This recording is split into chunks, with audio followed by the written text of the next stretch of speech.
Europe's last dictator, Alexander Lukashenko, who has ruled his country for more than 30 years, remains in power for a seventh term after the so-called presidential election in Belarus. Are we going to see protests like these again? In the wake of the last vote in 2020, people took to the streets for weeks.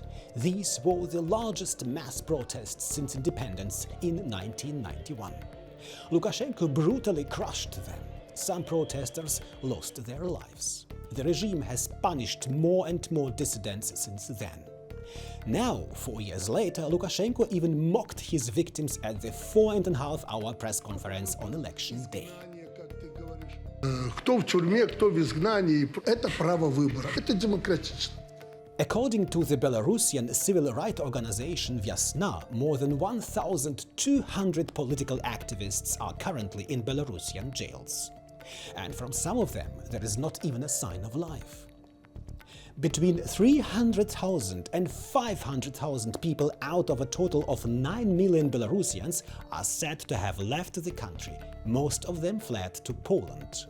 Сейчас я еду к границе, еду в Беларусь. Вот в этом контексте у меня есть уголовные дела на меня открытые, поэтому тут тюрьма. The Eastern European country has changed dramatically in the last 4 years.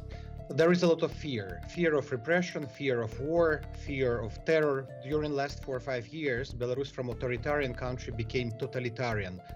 So instead of taking to the streets, those Belarusians who haven't fled or been detained are staying quiet. What could come next? And right now we don't see possibility to organize new street protests, but it doesn't mean that Belarusians gave up. В меньшей степени разговоры о том, как мы боремся, как мы свергаем режим, а в большей степени про то, что дает силы переживать затянувшуюся диктатуру Лукашенко. For now, the opposition wants to lend their support to those who are behind bars. And for everyone else, it's simply a question of surviving the next Lukashenko era.